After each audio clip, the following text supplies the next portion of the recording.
Mozambique plans to establish a sovereign wealth fund later this year as it prepares to start natural gas exports that the government says may generate $96 billion in revenue for the world's third poorest nation. The authorities are in the process of finalizing draft legislation that will govern the management of the fund. Finance Minister Max Tonale said in an interview on Thursday in Washington he expects the fund to be operational before Mozambique's first liquefied natural gas exports begin to flow in by October from an offshore project that ENI SPA is developing.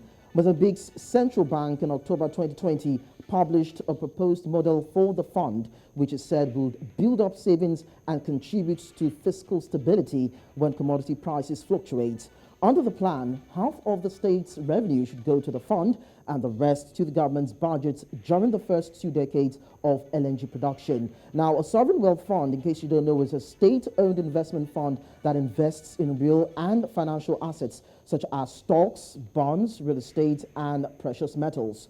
Most of the wealth funds are financed by revenues from commodity exports or foreign exchange reserves held by the central bank. Now, other African countries that have established a sovereign wealth fund are Gabon, Senegal, Algeria, Botswana, Nigeria, Uganda, Namibia, Mauritania, Libya, Ghana, Equatorial Guinea, Angola, and Rwanda. So this morning, we get to focus on Mozambique's resolve to start a sovereign wealth fund. This is Business Edge. I am Lekan Onabanjo, standing in for Tolu Lokpe Adeleru Balogun.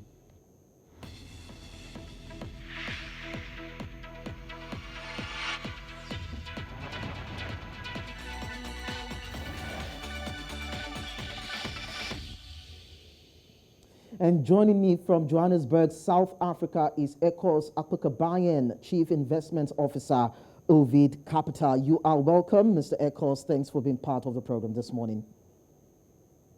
I appreciate you, Lekan. Now, the Minister of Economy and Finance in Mozambique has come out to say that his country is planning on launching the Sovereign Wealth Fund vis-a-vis gas exploration in the year 2022, that is October. But then you look at the country on the list of poor countries index, it is said to be the third on that list. Now, how significant is this gas exploration, of course, the launching of the Sovereign Wealth Fund? What does it actually mean for Mozambique? I think this is very great news. This is a very welcome news. As you know, Mozambique has had a difficult time with rebels and fighting in the north of Mozambique. I think we spoke about this sometime last year. So, and we all know that the height of the conflict was because of this gas exploration and the benefits it needs to bring to the country and what part and the distribution. But this kind of announcement is something we want to hear in the continent. If you look at Mozambique currently, its GDP it's around 14 billion, and that's expected to grow to 17. But we don't see that growing because of the floods they had last year, which they're still, coming out of, and also because of COVID and the conflict. But when you hear the kind of revenue that will be generated from the gas exploration, 96 billion, that's a lot compared to their current GDP. So that's a lot for Mozambique.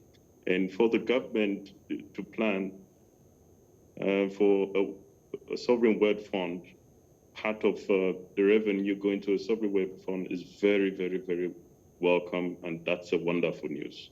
But then don't you think that's a bit too ambitious? That is being too ambitious because the declaration, according to the minister, is that they are projecting that about $96 billion of revenue will be coming in. The project is yet to kick off. So don't you think they are shooting beyond the gun? They say, you have to prepare. You have to prepare yourself, and there has to be a will.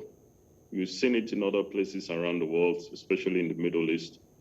I don't think they're going too forward. I think it's the right thing. A lot of work has been done.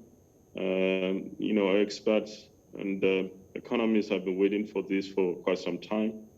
Before it was even announced about the gas exploration in 2020. I mean, this has been coming for a long time. I don't think it's too early. You need to lay out your plans.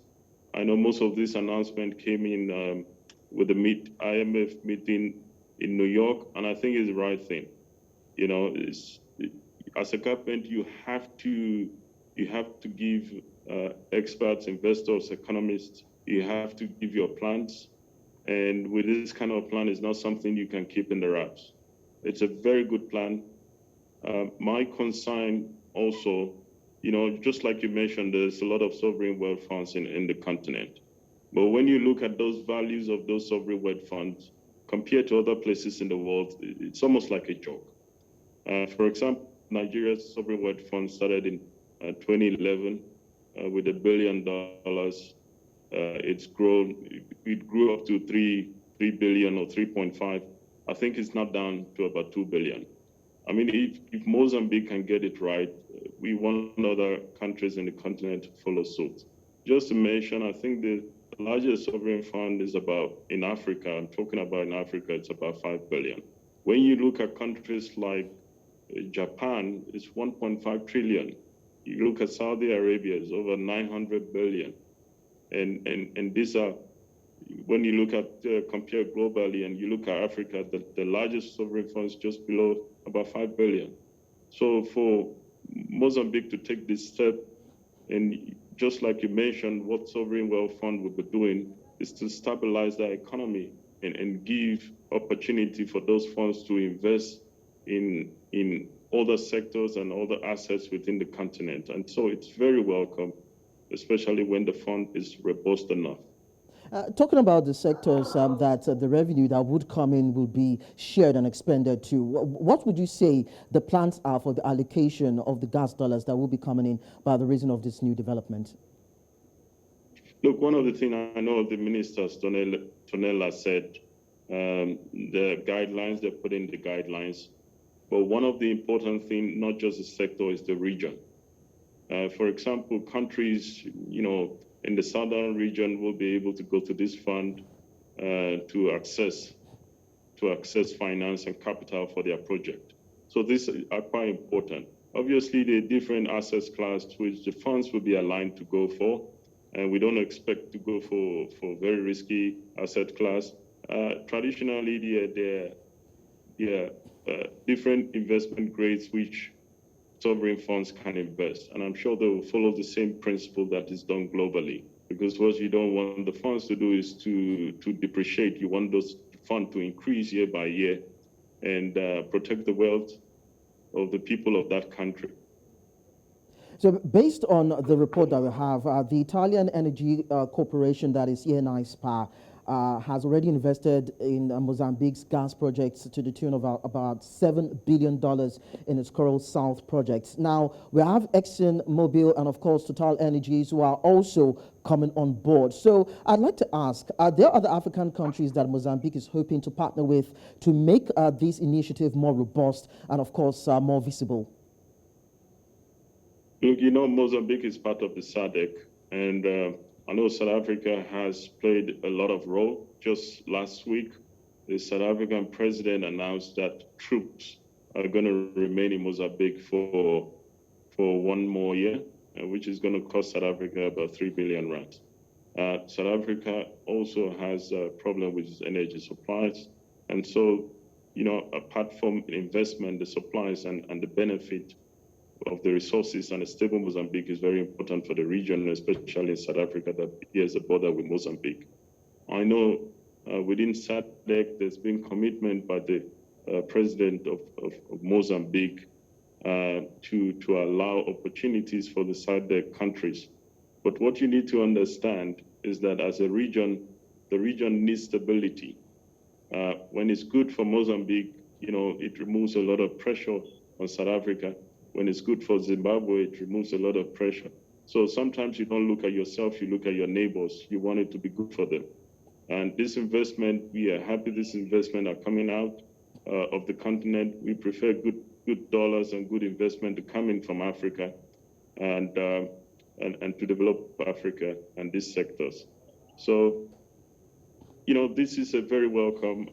I'm so thrilled and I'm so full of joy hearing this kind of views. We just need to stay calm and watch it as it progresses.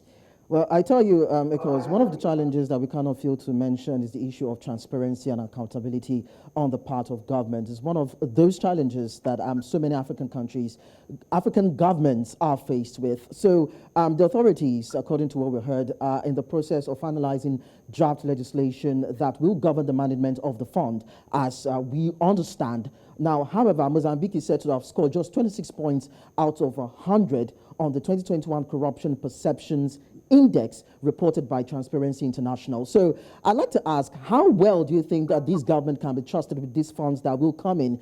How do we know that they will manage it well and ensure that it is spent judiciously? Yes, you're right, Lekan. That was my concern. They scored 26. They're 147 out of 180 countries. Corruption has been an issue. But sometimes we could challenge those metrics that have been used to measure, especially in Africa. A lot of African countries have not done very well in that corruption. But not to say there's no corruption. Our hope, and when you look at the population of Mozambique, they're 31 million people with a GDP of about 14 billion. This is a huge windfall. And that's why I said in the beginning, it's good to lay these things in the beginning. And yes, there's corruption, but it was inevitable due to mismanagement and the kind of, revenue they're generating currently. This is going to increase, and it's our hope and it's our wish. And when you look at economy, when there's a lot and there's a lot more, we expect corruption to reduce. When there's not enough to go around, then you see people dipping their hand in the honey pot. So for us and for me especially, this move is quite good, and it will be managed by the top level in government. And this fund is for the country. It's a sovereign wealth fund. I do not see, this is not your normal government thing where different government departments and ministries where people can have access easily. This is going to be different. So once this legislation is done, as the revenue comes in, it will be going to these funds. I don't think it's something we should worry much about, the corruption for this fund. I'm very optimistic, and I have good optimism.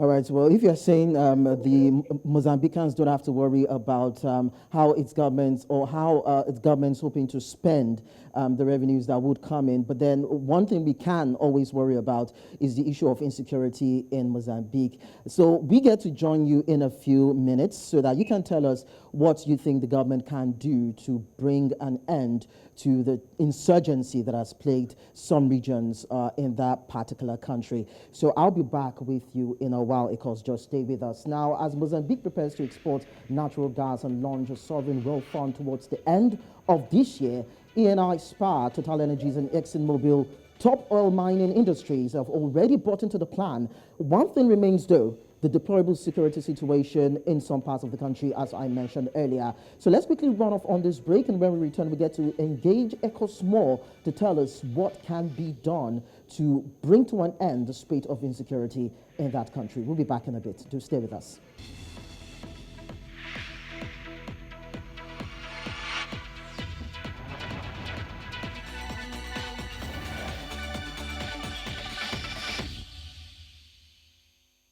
Well, during the course of the show, we told you that Mozambique is planning to establish a sovereign wealth fund like other top African countries.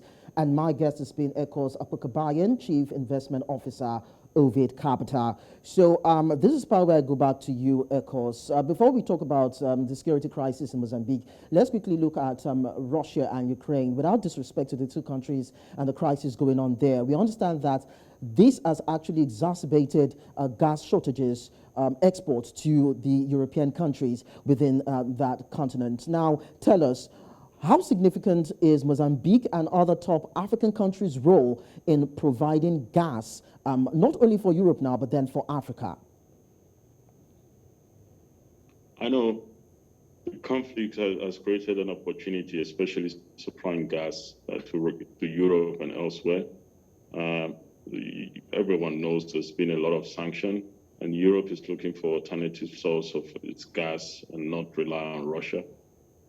because they don't see a friendly Russia in the next few years, even up to a decade or more. I don't see that. And so this has created a huge opportunity and a gap for countries like Mozambique to step into that play. For example, we've seen, because of the conflict, we've seen a country like Rwanda having a partnership with the United Kingdom, and then discussion with also Poland and some other countries in Europe on how to take refugees. And I'm sure they will benefit financially from those kind of deals. And the same thing, I know the European countries will be exploring ways to get stable and steady flows. And I'm sure there will be already discussions for the need of Mozambique. But like we have said many times, these European giants are very big, and they know how to sway things to their advantages. My hope is that those people in charge in government making those deals should be very smart this time around and look to the long term. Don't sign deals that will not be to the benefit of the country or the continent in the long run. Well, okay, now, Ekos, as seen in Nigeria, you agree with me that insecurity is counterproductive. Of course, Mozambique has had its own fair share having to struggle and cope with insurgency and security crisis in that region. Of course, we understand that there was a time that Total Energies had to force out its workers to keep them safe when invaders, came to its facility. And of course, it is necessary to protect your workers. Now, what do you think the government can do, or how do you think it is coping with tackling the insecurity challenges that it's faced with? What can be done to bring to an end, or if not even bring to an end, to stem the tide of insecurity in the country? Look, security is very, very, very an important factor in terms of investment and long-term protection of assets and life of people. So this is very important, there's no doubt. Without security, you can talk about economic progress and prosperity. And this is one of the reasons during the Abuja Accord of '99, it was important to keep silent the guns across the continent. And so when you look at Mozambique, unfortunately, it was a sad thing to see this kind of Islamic-backed insurgency in Mozambique, northern Mozambique. But, there was a SADC that came together, and it was not something SADC, Mozambique had to call on the AU. The SADC countries came together and insisted that they would put in resources and back Mozambique and the president to make sure they give the military resources to help Mozambique to quell the insurgency. But I might say, I know for sure it's been very hard in history to see anywhere where you have stopped violence with violence or with military mind only. So once you have military mind, there has to be political will and discussions and negotiations to solve the issue of insurgency. Because obviously there's grievances, and even if we call it Islamic-backed insurgencies, they're using the locals who are aggrieved, and the nepotism we see in Mozambique and the corruption and the level of poverty. Once government can give hope, and I'm thinking with this opportunity of this kind of fund, and the young people can see this as a future for them, and there'll be no need to join these kind of radicals. Trying to destroy the country. And for the report we are getting, it's been improved a lot since last year. And the Italian giant is also said to go in back there, and also ExxonMobil. So a lot has improved, but there's still more that needs to be done there. Prior to discovering gas, Mozambique had relied on its very active mining industry. Now, how has it fared with its earnings, and how is that able to support the lifting of gas in the country to bring out the country from its economic doldrums? I like to, when you say these kind of things, I do appreciate these questions, but I think it's also good to remind our viewers, your viewers as well, that as these countries progress, you look at when Mozambique had independence, you look at the struggle it's had, and the education level of its leaders at the time and what we have now. Why am I saying this? Because some of the mistakes that have been made in the past, we know Mozambique has been relying in mining. And that's why I said in the past, our leaders didn't have the kind of education we have now, the exposure, and they didn't live to see the repercussion of those bad deals that were made. And some of those deals were made decades ago, and now we're seeing they're not good enough. So yes, Mozambique has not benefited so much from its mineral resources in the past from mining, and we know that, and even tourism. And that's why we've seen how the country has gone downhill since the time of Michel Samora. And so we are hoping now, and like I said, when you look at the GDP, this for a country of 31 million people with the kind of resources they have. So my hope is that with this new windfall, this discovery of a large quantity of natural gas, that the deals that will be made now and the benefit to the economy and the people will not be the same as in the past. Okay, so finally, Ekos, we understand that there have been situations of ecological disasters in sites where gas have been found. Now, is the country working on maintaining the sites? And of course, what about the workers in these areas? Will they be relocated in order to protect them and, of course, to protect investments in these areas? When you look at natural disasters around the world, for example, you know that poorer countries will always feel the effects because they don't have the resources and the financial backing to mitigate some of these natural disasters. Last year, there was a huge flood in Mozambique, and the poor of the poor will suffer more from this.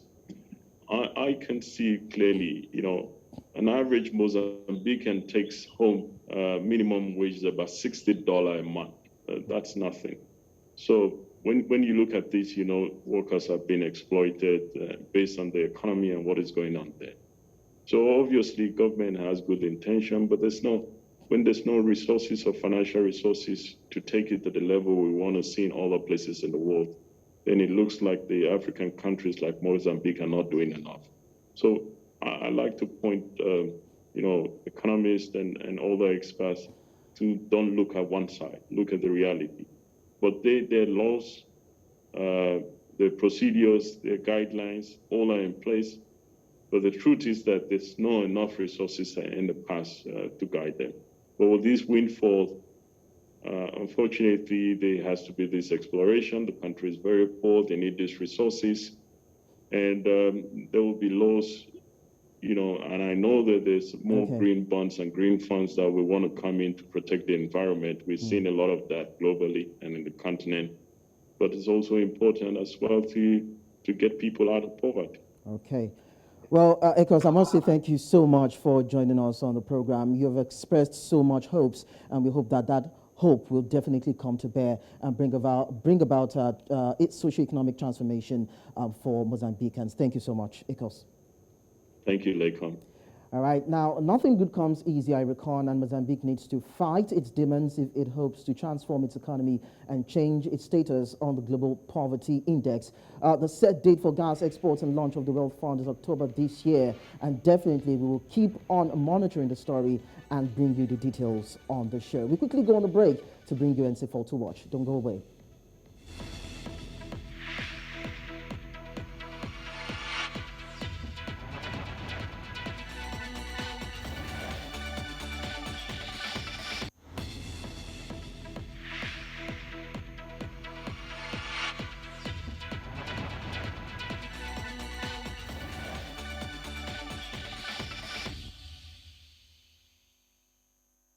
Let's quickly take you through NC4 to watch, looking at the top 4 developing stories in the business world. The Rand edged lower early on Tuesday, extending a heavy fall from last week when sentiment towards the risk-sensitive currency slumped. At 0640 GMT, the Rand traded at 15.72 against the dollar, around 0.2% weaker than its previous close. Reduced data pricing boosts consumer satisfaction with South African carriers. This new revelation is based on a research finding.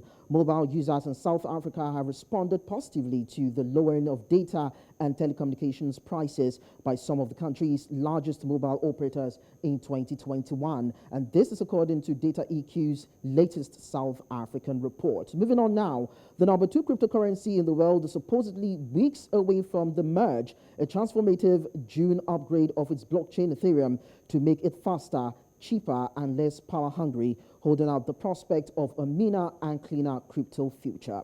And finally, industrial metals from copper to iron ore recouped some of Monday's losses after China pledged more support to help revive an economy that's been imperiled by an escalating virus outbreak. The country's central bank vowed to increase monetary support to the real economy, especially for industries and small businesses hit hard by the pandemic, it said in a statement on Tuesday. And that's it on today's edition of Business Edge. For more engagements, you can visit our social media platforms at New Central TV. You can also download our mobile app on App Store and Play Store and visit our website www.newcentral.africa. See you some other time. I am Lekan Onabanjo.